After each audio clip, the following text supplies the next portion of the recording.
What's up guys, and welcome back to another YouTube video. In this video I want to do a recap of some of my past powerlifting meets, mainly my sanctioned meets. So I've done one meet in the USPA and then one meet in the USAPL. So with that said, let's just jump on right into it. Alright, so quickly before we start, I want to give a big shout out to my coach at the time, Jake Freeze. I've got his socials up on the screen, so if you want to check him out, there's his stuff right there. Now, first attempt, 501, completely beltless and sleeveless. It didn't move too bad, but honestly, sometimes I rewatch this stuff and I wonder how much more I could have lifted if I actually had like a belt and sleeves. 528. This moved well. Like at this point, I'm actually pretty surprised by how well squats were going. And I think my confidence went up at this point because I was like, okay, if I can just go 3 for 3 on squats, then it'll just improve my confidence for the rest of the meet, which it did.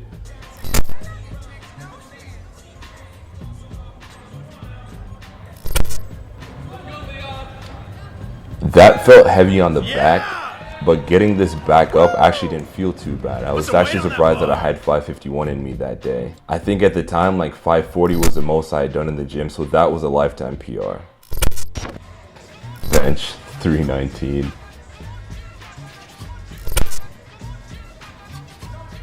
I was not ready for that long pause. At that point, we had to scrap whatever like plan A was for bench, and we had to take really small jumps going up.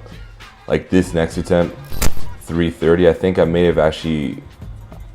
the plan was to go for 336 as the next attempt, but at that point we were like, let's just make 5 kilo jumps.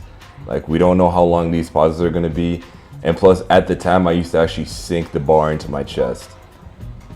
But on this one, it moved better than the first attempt. So at this point, like my confidence it's going up, but I still know I can't bench any more than probably 352. So what we did is we took 347 as the next attempt.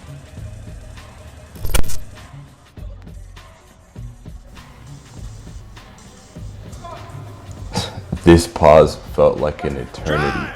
It doesn't look like it on screen, but I honestly felt like the judge just had me there forever. Like the goal was to go 352, but like I said, for that day we could only take 347.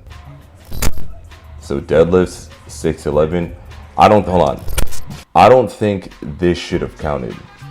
Like if we go back, you can see that I'm not fully locked out there. I think I got like a 2-to-1 on this. So 2 white lights and then 1 red. You can tell like the lockout is soft, but I honestly think this was just a gift that they gave to me and it really shouldn't have counted. Second attempt, what is this, 644? Now this felt better, and you can see I'm a lot more exaggerated when I lock it out because I actually don't want to get called for being soft on my lockouts. I just gave everything I had at that point. I was so low on sleep. I only got 2 hours of sleep the night before. To finally go 9 for 9 on that meet, I was pretty happy about that. You know, looking back at this meet, if there's one thing I would have done differently is that I would have gotten a belt and sleeves. I feel like I probably could have totaled more than 1559, but at this point, I'm just testing powerlifting to see if I even enjoy doing it. So about a year later, in March of 2019, I met up with Brendan Teets, who was my coach for a few years to come. The goal of doing a meet in 2019 was to qualify for Raw Nationals in 2020, but we all know what happened in the world in 2020. So this next meet, USAPL, took place in December of 2019. 584 for an opener was already a huge meet PR. I think I took 562 as a final warm-up. So even just going in with the first attempt being a huge meet PR was already a big confidence boost, even if this was the only attempt that I got. Yeah, this felt and moved really easy, and it really brought my confidence up going into the next few attempts. So this should have felt easy. I don't know if there was like a misgroove somewhere or what I did wrong. I think maybe it's because I had my elbows too far back, something. But at this point, this felt heavy going back up. It felt heavy going up, and I wasn't even sure if the third attempt was there at this point. But it didn't matter because I still managed to go for whatever we had as the high end for the third attempt squat, which I think the goal was to go for a 628 squat as a third attempt squat.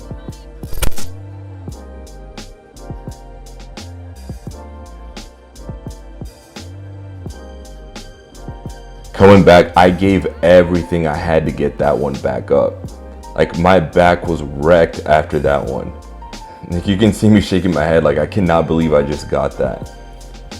Bench actually went really good. Bench felt really good that day. No long pauses or anything. The cool thing about bench was that, if you guys know Richard Cho, aka Pug the Goat, on social media, he was the one that was judging bench, and he was giving me like the quickest pause. Like, that 330 flew. And at that point I was like, all right, good, it's gonna be a good bench day. But even then, like, looking at bench, there wasn't much planned for bench, because my bench didn't really progress much from the meet beforehand, especially with all these different technique changes that I had done on bench. So the goal was to just get a bench that I'd already done in the gym. So this is 341, easy second attempt.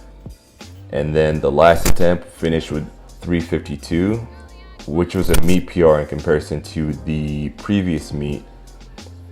But either way, it was good to end with a bench that, one, I could easily do, and two, it beat what I did in the previous meet, which the goal in a meet should always be to set meet PRs. Like, you're more worried about the total than you are about lifetime PRs.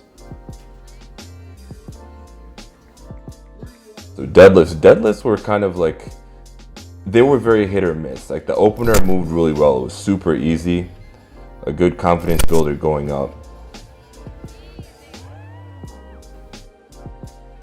Second attempt, also pretty easy. But the thing with deadlifts this day is the goal was to go for a 750 deadlift. Like, I think I'd missed a 765 deadlift months before. So 750 should have been there, but after grinding out that 628 squat, we just had to go for a 738 deadlift. So this one, in terms of how my deadlifts moved, like, that was a grinder. But I was just happy to go 9 for 9 in that meet, because that deadlift, I felt that one in my back, especially after taking that 628 squat. If you grind out a squat in the meet, like, your deadlift is pretty much tanked. Like, you got to go the more conservative route when you go for deadlifts after you grind out a squat. Either way, that was the last meet I ever did that was sanctioned, and like I said, 2020 happened.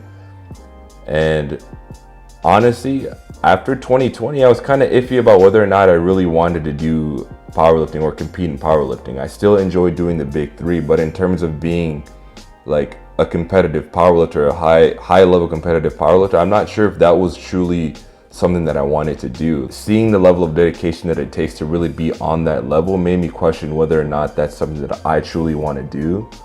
But like I said, I still enjoy doing the big three, but I'm not so sure that being a competitive powerlifter is something that for me personally, that I truly want to do. Like, I'm essentially just a bodybuilder that took a side quest to do powerlifting. That's been the video. I hope you guys have enjoyed it. And as usual, I'll catch you guys in the next one.